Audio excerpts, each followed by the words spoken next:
Bugündən paytaxtda Novruz yarmarkası təşkil olunub. Gənclik metrosu yaxınlığında fəaliyyətə başlayan bayram yarmarkası barədə ətraflı indi bizimlə birbaşa bağlantıda olan əməkdaşımız Natiq Çıraqzadə məlumat verəcək. Natiq, buyurun, efirdə siz eşitirirsiniz.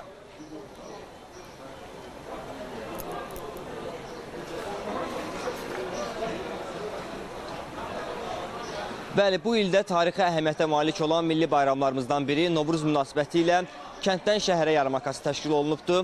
Kənddən Şəhərə yarmarkası 12 gün davam edəcək, qeyd edeyim ki, və bundan başqa yarmarkanın təşkilində əsas məqsəd bayram günlərində vətəndaşların kənd təsərrüfatı mallarına artan tələbatlarını yerli və sağlam məhsullarla təmin etmək, həmçinin fermer təsərrüfatı üçün alternativ satış kanalı yaratmaqdır.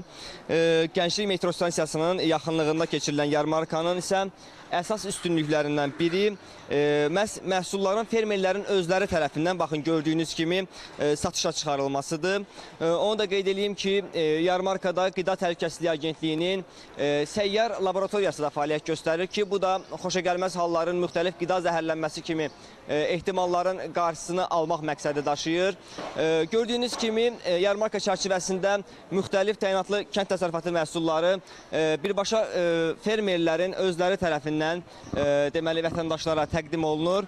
Hazırda bizim olduğumuz yarmarkana deyə bilərik ki, alıcılıq yüksək səviyyədədir. Yəni ki, vətəndaşlar böyük maraq göstərirlər və təbii ki, yarmarka 8 gündən, yəni bugündən etibarən 19 mart tarixinə qədər davam edəcək. Hələlik ki, bizim yarmarkadan çatdıracaqlarımız bu qədərdir. Bu maraqlı yarmarkadan xüsusi reportajımız da olacaq, tamaşaçıların diqqətinə çatdıracağıq. Söz təşkilat sizdədir. Çox sağ olun, Natiq, ətraflı məlumat üçün. Hörmətli tamaşaçılar, bir daha xatırladım ki, bizimlə birbaşa bağlantıda əməkdaşımız Natiq Çıraqzadə